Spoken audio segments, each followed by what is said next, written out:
यहेजकेल की किताब और उसका 9वां अध्याय और उसके 3 पद से हम आपके लिए कुछ पढ़ेंगे। यहेजकेल की किताब और उसका 9वां अध्याय और उसका 3रा पद। वहां लिखा है, और इज़राइल के परमेश्वर का तेज करूबों पर से उसके ऊपर वह रहा करता था, भवन की देवड़ी पर आया था। और उसने उस सन के वस्त्र पहने हुए पुरुष को, जो कमर में दवात बांधे हुए था, पुकारा। और यहोवा ने कहा, इस यरूशलेम नगर के भीतर इधर उधर जाकर जितने मनुष्य सब घृणित कामों के कारण जो उसमें किए जाते थे सांसें भरते और दुख के मारे चिल्लाते, उनके माथे पर चिन्ह कर दे। तब उसने मेरे सुनते हुए दूसरे से कहा कि नगर में उनके पीछे पीछे चलकर मारते जाओ, किसी पर दया न करना, न कोमलता करना, कोमलता से काम करना। बूढ़े, युवा, कुंवारी, बच्चे, स्त्री सबको मार के नाश करो। परंतु जिस किसी मनुष्य के माथे पर वह चिन्ह हो, उसके निकट न जाना, और मेरे पवित्र स्थान से ही आरंभ करो। और उन्होंने उन पुरनियों से आरंभ किया जो भवन के सामने थे। बड़ी कष्टदायक बात है। परमेश्वर का जो तेज है वो भवन की देवड़ी में आकर के ठहर गया। जब कभी भी परमेश्वर कोई हस्तक्षेप करता है तो वो जो तेज है ना, महिमा जो है ना, उसको जो स्वर्ग में रहती है, परमेश्वर के पास रहती है। ये जो तेज है और कोई कुछ नहीं है, वरन तेज बोले तो परमेश्वर के मन के अंदर में पाई जाने वाली वो विचारधारा या वो सोच या विचार या कल्पना या योजना जो परमेश्वर के मन के अंदर है, उसको जब कभी भी अदृश्य संसार से दृश्य संसार में लाना होता है तो उसको वो तेज शब्द से इस्तेमाल करता है। हमारी थोड़ी सदी भाषा को सुनना पड़ेगा। परमेश्वर के मन में एक ख्याल है, परमेश्वर के मन में एक विचार है, मैं ये करूंगा, ये नहीं करूंगा, ये बर्दाश्त नहीं करूंगा, ये काम मुझको करना है। The divine plan of God, परमेश्वर की योजना जो परमेश्वर के मन के अंदर पाई जाती है, उसको पूरा करने के लिए जब अपनी शक्ति और सामर्थ को उस योजना के साथ धरती पर भेजता है, जिस जगह पर वो काम करना चाहता है वहां भेजना चाहता है, इस संपूर्ण सिस्टम को तेज कहते हैं, तेज। और यहां पर बाइबल कहती है परमेश्वर का तेज भवन की देवड़ी में आ गया। उस जमाने में माटी और गोटे और सोने और चांदी और लोहे और पत्थर का घर हुआ करता था, जिसको परमेश्वर अपना मंदिर समझता था। परंतु अब जब से यीशु मसीह आ गए हैं ना, वो मंदिर जो पत्थरों का था, जिसमें बैल बकरे चढ़ाए जाते थे, वो सब समाप्त हो गया। अब परमेश्वर पर विश्वास करने वाले जो लोग हैं, हम जीवते पत्थर की नाई एक घर बनाते चले जाते हैं। और प्रभु ने हम सबको एक साथ मिलाकर एक घर बनाया है, जिसको परमेश्वर कहता है, देखो परमेश्वर का डेरा मनुष्य के बीच में है और वह उनके बीच में डेरा करेगा। अब विश्वास करने वाले लोग वो भवन बन गए हैं। Now the church is the temple of God. Church बोले तो लोहे पत्थर और मिट्टी से बना हुआ बंगला नहीं है, वरन विश्वास और विश्वास करने वाले जब इकट्ठे हो जाते हैं। अब तुम किसी भी संस्था में पाए जाते होगे, परमेश्वर संस्था वगैरह नहीं जानता। कोई पेंटिकॉस्टल संस्था है, कोई CNI संस्था है, कोई अमकी संस्था है, कोई ढमकी संस्था है। संस्था तुमको मुबारक हो, रजिस्ट्रेशन भी तुम्हारे पास रखो, यहां पर प्रभु जब मंडला में विश्वास करने वालों को देखता है तो उसको मंडला की कलीसिया बोलता है, बालाघाट की कलीसिया बोलता है, जबलपुर की कलीसिया बोलता है, इफेसुस की कलीसिया, इफेसुस की कलीसिया, परगमुस की कलीसिया, सरदीस की कलीसिया, फिलडेल्फिया की कलीसिया, एरिया वाइज तमाम विश्वास करने वाले झुंड को वह अलग अलग नाम से कलीसिया बोलता है। आज हम मंडला की कलीसिया से बात कर रहे हैं। चाहे आप बिलीवर हो, मेथोडिस्ट हो, CNI हो, जीवन ज्योति हो, जगत ज्योति हो, जो भी ज्योति हो, उसमें कोई धुआं नहीं निकलता, याद रखना। यहां पर बाइबल का परमेश्वर कहता है जो परमेश्वर के वचन पर श्रद्धा रखते हैं, सम्मान रखते हैं। आग लगाओ तुम्हारी संस्था के नाम को, ये बोर्ड को तो मट्टी तेल से जला देना चाहिए। सबसे बड़ी समस्या यही है। और अंत के दिनों में ये संस्था का जो धुआं निकला हुआ है, ये सब हमको नरक की तरफ ले जाने वाला है। एक भी संस्था तुम्हारा बचाव नहीं कर पाएगी और एक भी रजिस्ट्रेशन तुम्हारी मदद नहीं करेगा, वरन नीचे जाने के लिए ग्रीसिंग मिल जाएगी कि ब्रेक न लगे और सीधे नीचे ही जाना, क्योंकि सिवा संस्था में व्यापार के अलावा और कुछ नहीं हो रहा। अब हमारा मुंह न खुलवाओ तो ज्यादा ही अच्छा है। तो आगे हम चलते हैं। परमेश्वर को तुम्हारी अपनी संस्था से कोई लेना देना नहीं, वह मंडला की कलीसिया को जानता है।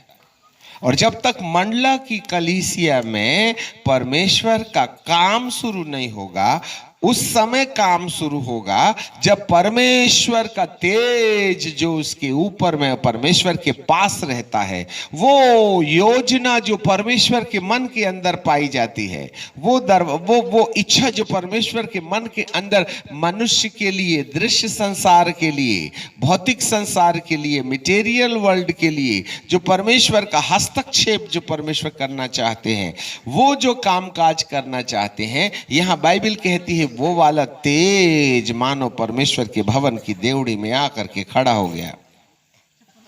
जब तक परमेश्वर का आत्मा कलीसिया के ऊपर हस्तक्षेप नहीं करेगा, हम जितना भी दुआ प्रार्थना नमाज करना है, प्रार्थना करना है, हम कदम ताल करते रहिएगा, कुछ फायदा नहीं होगा। सारे भारत ने इस इलेक्शन के लिए 72 घंटे धरती के हर कोने में, अमेरिका से लेकर के, चाइना से लेकर के, इंडोनेशिया से लेकर के, UAE से लेकर के, कनाडा से लेकर के इंग्लैंड तक सारे लोग नक्शे के ऊपर दीवट जला जला के, जितने भी 7 जो क्षेत्र बनाए जाते हैं जिसमें इलेक्शंस होने वाले थे, वहां दिया जला जला के रो रो करके प्रार्थना करे थे कि हे परमेश्वर पिता, तू मसीहियों को आराम और विश्राम देने वाली सरकार लेके आना। परंतु परमेश्वर ने तो कान में उंगली डाल के रखा था। क्या परमेश्वर बेरहम है? जरा अच्छे से सुन लीजिएगा। अब सांकेतिक भाषा में हमारी दुआ का इशारा क्या है आपको खुद ही मालूम है, मुंह मत खुलवाइए हमारा। किस विषय को लेकर हम प्रार्थना कर रहे थे और हमारे दिमाग में कल्पना क्या थी, आखिरकार हम इस पड़ाव पर आकर के पड़े हैं, ऐसा क्यों? इसका मतलब है जब तक परमेश्वर का तेज स्वर्ग से धरती पर आकर उसकी कलीसिया के ऊपर नहीं टिकेगा, तब तक काम शुरू नहीं होगा। इसलिए अपन को अपना दिमाग लगाना बंद कर देना चाहिए। अपनी युक्तियों से काम नहीं बनेगा। हमें तो निर्भर होना चाहिए कि हे परमेश्वर, तू जो स्वर्ग में अपनी महिमा के साथ रहता है, उस महिमा को लेकर के तू धरती पर आ जा। और जब देवड़ी पर ये महिमा आ जाएगी, जब देवड़ी पर परमेश्वर के भवन पर जो तेज है, यहोवा के भवन की देवड़ी पर उठ आया था, वो महिमा जब तक मंडला के ऊपर नहीं आएगी, भारत देश के ऊपर में नहीं आएगी, परमेश्वर की योजना के अनुसार की जाने वाली घटनाएं जो कलीसिया के अंतर्गत होना चाहिए, वो शुरू नहीं होंगी। तो आप कहिएगा सर प्रभु जी अब आप हम क्या करें? आगे जरा सुनिएगा। यहोवा परमेश्वर यहां काम शुरू करते हैं। सो यह हिजकेल को दर्शन मिलता है, यहोवा ने कहा जरूशलेम के नगर के भीतर इधर उधर जाकर जितने मनुष्य हैं। जरूशलेम, अब दो प्रकार की भविष्यवाणी केवल एक ही जगह में एक बार पूरी नहीं होती, अलग अलग समयों में एक ही वचन का अलग अलग महत्व होता है।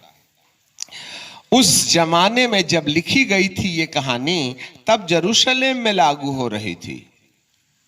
तो आज उस घटना को जो जरूशलेम में एक बार पूरी हो गई, तो क्या हम इस पद को निकाल के बाइबल से अलग कर देना चाहिएगा?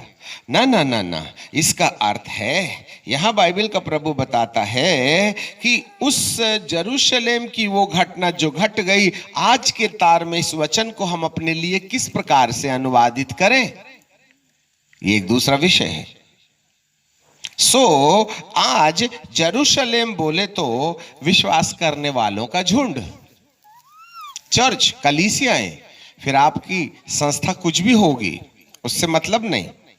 यहां पर हर ईसा मसीह पर विश्वास करने वाला यरूशलेम है, पवित्र नगरी है, चुना हुआ स्थान है, जिन्होंने प्रभु को चाहे चंगाई के चक्कर में पा लिया हो, चाहे दुख मुसीबत के चक्कर में पा लिया हो, चाहे आप मजबूरन आ गए या मामा पापा के गर्भ में ही ईसाई समाज में पैदा हो करके यीशु मसीह पर विश्वास करने के लिए आ गए। मान के रखो कि हम कहीं ना कहीं ऐसा कह सकते हैं कि हम यरूशलेम नगरी के समान हैं। और बाइबल का परमेश्वर कहता है जाओ, और जाकर के लिखा है मनुष्य इधर उधर जितने लोग जितने मनुष्य उन घृणित कामों के कारण, घृणित काम, जोर से बोलो, क्या है घृणित काम? हाँ, घृणित काम को अंग्रेजी में लिखा है एबॉमिनेशन। दुष्ट आत्मा की शक्ति की युक्ति के आधार पर मनुष्य को परमेश्वर की योजना से हटा करके परमेश्वर के विरुद्ध खड़ा करने वाला सिस्टम। थोड़ा हमारी वजनदार भाषा को सुनिए। एक व्यक्ति को परमेश्वर ने जिस बात के लिए बुलाया,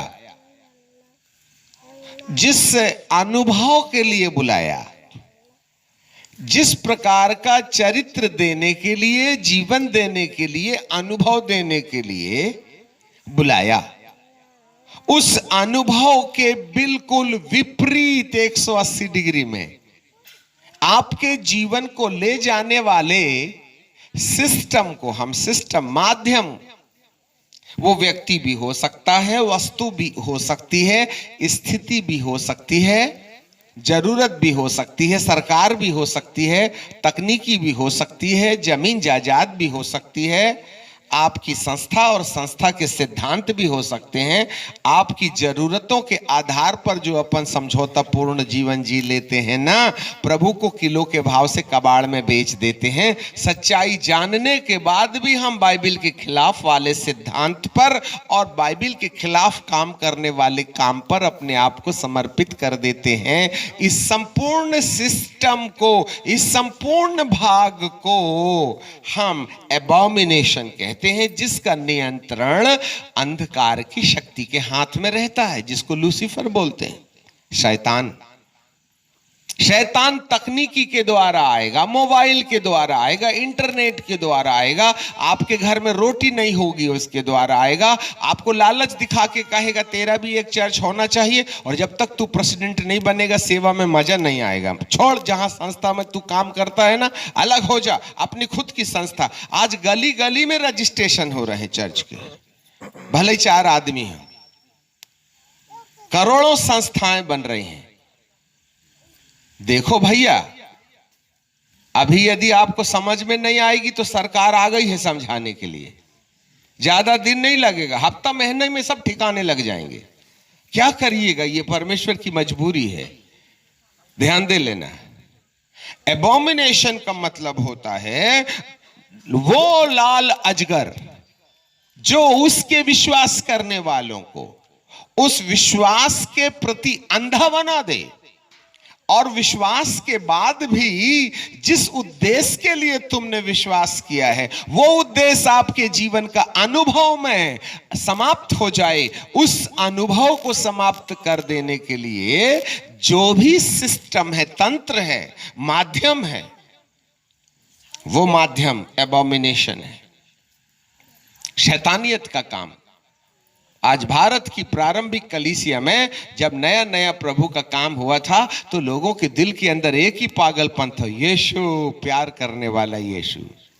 हम पानी भी ना दुआ करके पीते थे, अब तो हाथी सुड़ुक जाते हैं, डकार नहीं मारते। मरे का खाना खाने के लिए याजक से पूछते थे, आजकल हम खुद मुर्दा का खाना खाने के लिए तैयार हो जाते।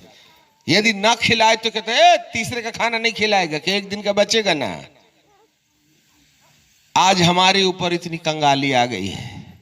मुझे साफ कहना चाहिए, अंधकार की शक्तियां अलग अलग तरीके से मनुष्य के दिमाग को भ्रमित करके उस सच्चाई से जो परमेश्वर ने अपने वचन के द्वारा पवित्र आत्मा के रास्ते हमारे जीवन के अंदर जिस अनुभव को पैदा करने के लिए अपने पुत्र यीशु को धरती पर भेजा है, उस अनुभव के विपरीत ले जाने वाला हर एक माध्यम, चाहे हमारे पास में पैसे की कमी हो, चाहे हमको जमीन खरीदने का जोश हो, चाहे हमको बिल्डिंग बनाने का जोश हो, चाहे हमारे पास में प्रोजेक्ट का जोश हो, चाहे हमको गाड़ी खरीदने का नशा हो, चाहे हमें शादी का नशा हो, चाहे हमें महान बनने का नशा हो, चाहे हमें बहुत प्रसिद्ध होने का नशा हो।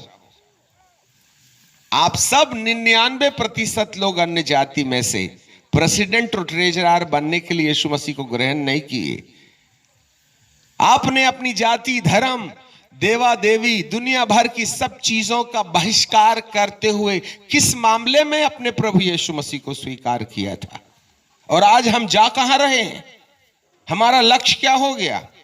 एक दिन हम भोले थे, एक दिन हम मासूम थे, हमारे विश्वास में पारदर्शिता थी, हमारे दिमाग में समर्पण था, हम प्रभु से जो कह देते थे, बाइबल हमको नहीं मालूम थी, कल ही कल आए थे नए नए, हम प्रार्थना करते थे, दुष्ट आत्मा निकल जाती थी, बीमार चंगे हो जाते थे। आज पूरा मोहल्ला मिलकर के एक दुष्ट आत्मा ग्रसित वाले व्यक्ति के ऊपर हाथ पैर दोनों रख दो तो अभी पूछता है तुम्हारा नाम बताओ, नहीं जाते जाओ, तुमको जो करना है वो कर लो। आज मोहल्ला मिलकर के एक दुष्ट आत्मा नहीं निकाल पाता। 40 दिन उपवास के बाद में दुष्ट आत्मा कहती है जा तो रही हूं परंतु एक हफ्ते के बाद फिर आऊंगी। एक जमाना था, एक साधारण विश्वासी दुष्ट आत्मा को कहता था तो परमानेंट छुटकारा हो जाता था। वो प्रभु कहां गया जो तुम्हारे साथ कल काम करता था, आज क्यों नहीं करता? सोचती क्यों नहीं? क्या वो पवित्र आत्मा लोप हो गया? क्या उसका वचन झुठला गया? हम वही हैं जिन्होंने एक झटके में कैंसर ठीक किया था, आज हमसे सिर दर्द नहीं जाता। हम वही हैं जिन्होंने 50 को प्रभु के पास लाया था, उसमें से 49 चले गए। वो बीबी है बोल के बची है, नहीं वो भी नहीं रहती। क्यों इतनी हार आज मसीह समुदाय को उठाना पड़ रहा है? क्योंकि कहीं ना कहीं जिस रास्ते की ओर हम जाने के लिए तैयार किए गए थे, वहां से कहीं भटक के कोई संस्था बनाने में चला गया, कोई जमीन खरीदने में चला गया, कोई गाड़ी खरीदने में, कोई परिवार बसाने में, कोई रूमों, कोई रोटी और कपड़ा और मकान में, कोई संस्था बनाने में। न जाने हम कौन कौन सा प्रोजेक्ट। अरे मुझे बताइए बाइबल में प्रोजेक्ट नाम का कौन सा वचन है जहां आज 99% संस्थाएं प्रोजेक्ट के पीछे चल रही हैं? ये प्रोजेक्ट क्या होता है? ये सब वो जहर है जो मासूम अन्य जातियों के जीवन के अंदर में मसीह की ओर ताकने वाले जीवन को कहीं और ताकने के लिए दबाव दे रहा है। ये है घृणित काम, एबॉमिनेशन, अर्थात पवित्र आत्मा के अनुभव को आपके जीवन के अंदर नष्ट कर देने के लिए जो काम हो रहा था। आगे लिखा है कि घृणित कामों के कारण जो उसमें किए जाते थे सांसें भरते। तो क्या ये सांसें, बड़ा जटिल है, बहुत दिनों के बाद हमको समझ में आया। हे प्रभु, घृणित काम ये खुद ही कर रहे थे क्या? नहीं नहीं नहीं नहीं नहीं, घृणित काम नगर में हो रहा था। जरा ध्यान से सुनो, शॉर्टकट में बता देते हैं। परंतु जो लोग नगर में थे ना, और जो घृणित काम अर्थात पवित्र आत्मा के खिलाफ होने वाला काम जो हो रहा था, उसमें सहभागी नहीं हुए, उसमें भागीदार नहीं हुए। तो उसमें भागीदार नहीं होने के कारण उनको प्रताड़ना का सामना करना पड़ रहा था। संसार जैसा बोल रहा है वैसा नहीं करिएगा तो संसार तुम्हारा तिरस्कार कर देगा। समाज जैसा बोल रहा है वैसा नहीं कीजिएगा और परमेश्वर के वचन की खराई में बने रहिएगा तो समाज तुम्हारा बहिष्कार कर देगा। ऐसे समय में जो दिक्कत हमारे सामने में आएगी, उस दिक्कत में ही हमारी परीक्षा है, याद रखिएगा।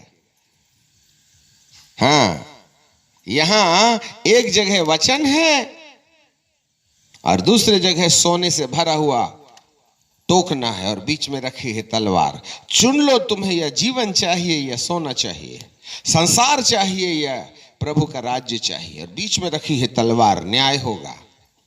कुछ इसी तरीके से घृणित काम जो यरूशलेम के अंदर हो रहे थे, ख्रिस्त विरोधी काम हो रहे थे, पवित्र आत्मा की खिलाफत में युक्तियां शैतान मनुष्य के दिमाग के अंदर डाल रहा था, और जो लोग शैतान की युक्तियों के साथ खड़े नहीं हो रहे थे वे प्रताड़ित किए जा रहे थे।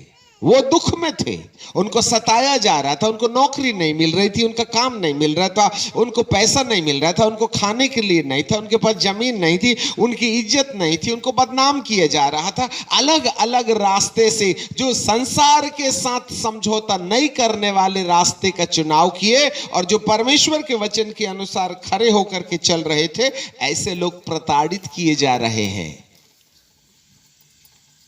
और बाइबल का परमेश्वर कहता है, जो सांसें भर रहे हैं, दुख के मारे चिल्ला रहे हैं, और उन्हीं के माथे में मोहर लगा देना। अब ये बिटिया है, पढ़ती है 12वीं क्लास, नंबर 1 मैथ्स भी आता है, केमिस्ट्री भी आती है, फिजिक्स भी आता है, और पूरे साल भर एक भी गैप किए बिना पूरी अटेंडेंस है, और तिमाही, छमाही और 9माही में नंबर 1 नंबर आए इसके, फर्स्ट क्लास पास। तो ये क्या बोलती है, अरे मेरे को तो सब आता है, तिमाही देखो, 9माही देखो, छमाही देखो, सब माही में हर सेमेस्टर के अंदर में अपन को 98 और 95 मिलते हैं। फाइनल ईयर के एग्जाम तो एक झटके से निकाल लूंगी। अच्छा ठीक है, और आज पेपर था तो इसको क्या मालूम था, अरे अपने को तो सब आता है, क्या टेंशन लेना, ठीक है कि नहीं। और जब पेपर था तो ये पिकनिक मनाने चली गई और पेपर दिया ही नहीं। सब आता है, क्या पूछेगा सर, तुम तो 2500 बार मेरे से जो प्रश्न पूछे थे फाइनल ईयर में वही तो था, लिख करके मेरी उंगली क्यों दर्द करवाते हो आप। अब आप बताइए, इसने पेपर दिया ही नहीं तो अगले साल कौन क्लास में बैठेगी। अरे बोलो ना, क्यों, तुझे तो सब याद था ना। सब याद रहने के बाद भी वही क्लास, तो तुझे अगले क्लास में कौन बिठा लेगा। जोर से बोलो, परीक्षा। अरे परीक्षा बिठा लेगी, और तेरी परीक्षा नहीं हुई तो वही क्लास में रहिएगा। परीक्षा हमारा प्रमोशन करती है और हम परीक्षा से भागते हैं। एक बार प्रभु ने क्या हमको प्रार्थना सिखा दिया, हम तो बिल्कुल ऐसे चिपक गए जैसे जोंक चिपक जाती है। हे हमारे पिता, तेरा नाम पवित्र माना जाए, तेरा राज्य आए, तेरी इच्छा जैसे स्वर्ग में पूरी होती है पृथ्वी पर भी पूरी हो जाए। जैसे हमने अपने अपराधियों को क्षमा किया वैसे ही तू हमारे अपराधों को भी क्षमा कर दे। और आखिरी में हिल्लू से कह दिया, हमें परीक्षा में ना ला। अच्छा, तो उसी क्लास में रहिए, तुम उसी क्लास में रहिए। इसलिए तो हमारा मसीही लोगों का प्रमोशन ही रुक गया, क्योंकि हम परीक्षा देना ही नहीं चाहते। हे प्रभु, तूने बोला ना परीक्षा में ना ला, तू टेंशन क्यों देता है प्रभु। अभी तक अपनी गाड़ी अच्छी चल रही थी, नई नई सरकार ला के टेंशन क्यों देता प्रभु। उसी के चक्कर में तो तुमने 72 घंटे प्रार्थना किए हो ना, जिससे कि तुमको टेंशन ना मिले। प्रभु कहते हैं यदि तू टेंशन नहीं लेगा ना, यदि तू टेंशन नहीं लेगा ना तो वही क्लास में रहेगा, याद रखना, तेरा प्रमोशन होने वाला नहीं है। तो प्रभु जी कहते हैं उस नगर के अंदर में, जेरूशलेम के अंदर में घृणित काम हो रहे थे, एबॉमिनेशन हो रहा था। वहां पर अलग अलग प्रकार की युक्तियां की जा रही थी। लोग दारू पी रहे थे, सट्टा चल रहा था, मोबाइल चल रहा था, फेसबुक चल रहा था, लूट खसोट चल रही थी। लोग अपना अपना राज्य स्थापित करने का सारे प्रकार का उपाय कर रहे थे। ऐसे समय में प्रभु कहते हैं मुझको देखने दो, कौन संसार के साथ समझौता के जीवन में जी रहा है और कौन है जो मेरे प्रभु के साथ चलने के लिए संसार के साथ समझौता करने को तैयार नहीं है। जो प्रभु के साथ समझौता का, जो प्रभु के साथ चलने के लिए, जो प्रभु के साथ चलने के लिए संसार के साथ दुरुपयोग करने लगेगा, संसार के साथ में वो उसके साथ अपना सहमति नहीं देगा, ऐसा व्यक्ति प्रताड़ित किया जाएगा। अब आप बैठ जाइए, शोरगोल मत कीजिएगा, एक के चक्कर में सबको आशीष मत खो दीजिएगा, ठीक है। चलिए आगे। सो बाइबल का परमेश्वर यहां कहता है कि जो भी घृणित काम वहां हो रहे थे, जो भी घृणित काम वहां हो रहे थे, जो एबॉमिनेशन हो रहा था, पवित्र आत्मा के खिलाफ जो युक्तियां आज संसार के अंदर में चल रही हैं, उन युक्तियों के साथ खड़े रहने के बजाय परमेश्वर के साथ खड़े रहने वाले रास्ते का चुनाव करने वालों को यह संसार प्रताड़ित करेगा, ये संसार दुख देगा, ये संसार तकलीफ देगा। और जो तकलीफ में खड़े रहेंगे, जो दुख में खड़े रहेंगे, जो सताव में खड़े रहेंगे, जो नुकसान में खड़े रहेंगे, ऐसे लोगों को प्रभु जी के वचन में लिखा है, कमर में दबात बांधे हुए स्वर्गदूत को जाके बोलो कि जिसने संसार के साथ समझौता नहीं करने के कारण जो दुख उठाया है, आहें भरी है, समस्या का सामना किया है, ऐसे वाले व्यक्ति के माथे पर मोहर कर देना, क्योंकि मैं समझ गया कि उसने संसार के साथ में समझौता नहीं किया, मेरे वचन की खराई में खड़ा रहा है, इसलिए ये मेरा होने के लायक है, इसको मोहर मार दो। जो बिक जाते हैं पैसे में, जो अपना विश्वास खो देते हैं, जो शरीर की इच्छाओं में खो जाते हैं, जो पैसा बनाने और धन बनाने और मान और मर्यादा बनाने के चक्कर में अपने प्रभु के सुसमाचार में मिलावट कर देते हैं, ऐसे लोगों को संसार कहेगा अपले मानुस आहे, टेंशन नहीं लेने का, ये दारू पीता है, चोरी करता है, अपन का आदमी है, बाइबल पढ़ता है, पढ़ने देना, इसके पढ़ने में पावर नहीं ना है। मुझे तो पावर उस समय आता है जब कोई व्यक्ति इस वचन के अनुसार चल के अपने आचरण को परमेश्वर के आचरण से जोड़ने लगता है, उससे मेरे को हाई ब्लड प्रेशर हो जाता। ऐसे बोलता है शैतान। बाइबल ज्ञाताओं से शैतान नहीं डरता, याद रखना। जितनी पीएचडी और डिग्री लेना है ले लीजिएगा। शैतान कहता है अपना आदमी है, इनसे टेंशन मत लेना, बीड़ी पीता ना, सारे रास्ते खुले अंदर आने के। वह उस जीवन से डरता है जो इस सुसमाचार के अनुसार है, जो इस बाइबल को अपनी जिंदगी के अंदर में व्यवहारिक रूप में उतार देते हैं। शैतान उससे डरता है। ये बाइबल के ऊपर डिग्री लेकर के बीटीएच, एमटीएच, सीटीएच, पीएचडी करने वाले से शैतान नहीं डरता। हमारा आदमी है, ले ले जितनी डिग्री लेना है तेरे को, जितनी संस्था बनाना है, जितना भी तू प्रेसिडेंट बन जा, वाइस प्रेसिडेंट बन जा, तू कार खरीद ले, 100 बाई 100 का प्लाट ले ले, 3 मंजिला चर्च बना ले और वहां मार्बल लगा लेना। मैं नहीं आता अरमल मार्बल में, मैं आता हूं वहां पर जहां तुम्हारा जीवन मेरे वचन के अनुसार है। भले तुम झोपड़ी में करते होगे आराधना, किराए के कमरे में करते होगे, तुमको चर्च की जमीन नहीं मिली, तुमको बंगला नहीं मिला, आंगला बंगला में नहीं आता, मेरा दम घुटता है वहां पर, क्योंकि लोग मुझे देखने वाले नहीं, बिल्डिंग देखने वाले लोग हैं, मार्बल देखने। अजी तुम्हारे चर्च में ना बैठने के लिए शतरंजी नहीं है, सामने वाले चर्च में ना कुर्सी है, तो जा कुर्सी, बाप जन्म कुर्सी में नहीं बैठा, जा बैठ ले। फिर नरक में बैठना आग में। अरे सर तुम कहां जाते हो, उनके घर तो बिल्डिंग नहीं है, हमारे पास में आइए ना। आज लोग बिल्डिंग ही बना रहे हैं, भले ही बैठने वाले वहां कोई नहीं है। आलीशान बिल्डिंग बन रही है आज, बड़ी बड़ी बिल्डिंग। पता नहीं प्रभु रहते हैं कि भूत। मैं बिल्डिंगों का दुश्मन नहीं हूं, बात मेरे प्रभु के दिल के अंदर में, आपके कैरेक्टर के अंदर में, आपके स्वभाव के अंदर में सुसमाचार का व्यवहार है या नहीं, यही जगह है। और जो सुसमाचार के अनुसार जीवन गुजारेगा वह दुख उठाएगा, वो सांसें भरेगा, वो गरीब रहेगा, उसकी इज्जत नहीं होगी, उसका अपमान होगा।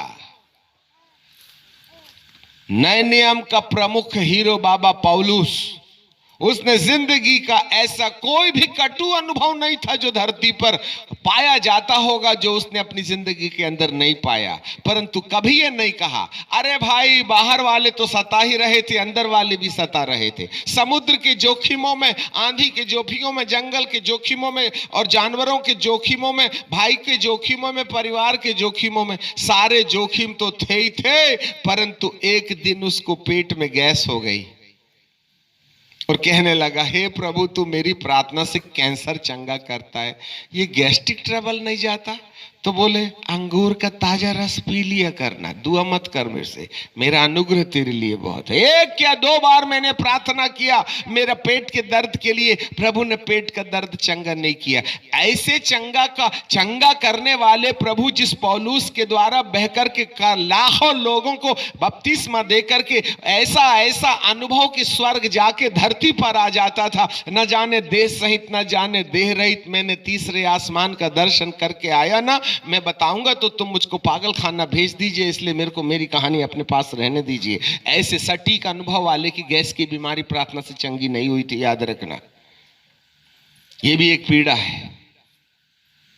यही जगह है जिस समय तुम विश्वास योग्य साबित हो जाइएगा, जिस समय तुमने परमेश्वर के पीछे चलते चलते अपने जीवन के हर कष्टों को अपने जीवन का अंग बना के रखा, ऐसे समय में प्रभु जी कहता है देख लिया, ये गिरा नहीं, संसार के साथ समझौता नहीं किया, बिका नहीं, सुसमाचार में मिलावट नहीं किया, खराई में बने रहा, उसी के माथे पर मार दे मोहर, बाकी के छोड़ दे। फिर मेरे देखते देखते दूसरे स्वर्गदूत को प्रभु ने कहा, लिखा है 5वें में, तब मेरे सुनते हुए दूसरे से कहा नगर में पहले स्वर्गदूत के पीछे पीछे चलकर मारते जाओ। पहले वाले को बोला ठप्पा लगाओ और दूसरे वाले को बोला मारते जाओ और किसी पर दया नहीं करना। नंबर 2 वाले स्वर्गदूत, कोमलता के साथ काम नहीं करना। बूढ़ा होगा मत खाना तरस, युवक होगा मत खाना तरस, कुंवारी होगी मत खाना तरस, बच्चे होंगे मत खाना तरस, स्त्री होगी मत खाना तरस, सबको मार करके नाश कर दो। परंतु जिस किसी के माथे पर ना परमेश्वर की मोहर है, वह चिन्ह है, जिसको पहला स्वर्गदूत दे गया है, उसके पास तक नहीं जाना। मारने की तो बातें छोड़ दो। इसका मतलब है उस विनाश लीला से जो आने वाले समयों में सारे संसार के ऊपर में आने वाली है, उससे बचाव हमारी डिग्री के रास्ते नहीं होगा, हमारे ज्ञान के रास्ते नहीं होगा, हमारी बुद्धि के रास्ते नहीं होगा, हमने इतने लाख और इतने करोड़ टैक्स बांट दिए इसके आधार पर नहीं होगा। मोहर तो केवल उसके माथे पर लगाई जाएगी जिसकी आचरण के अंदर बाइबिल उतर पड़ी है, जिसके स्वभाव के अंदर में परमेश्वर की आज्ञाएं बसी हैं, जो उठते बैठते चलते और फिरते परमेश्वर के वचन के अनुसार अपनी जिंदगी को बनाए रखता है, केवल उसी के माथे पर मोहर लगाई जाएगी। और ऐसे व्यक्ति को संसार में जो आना है आए, जो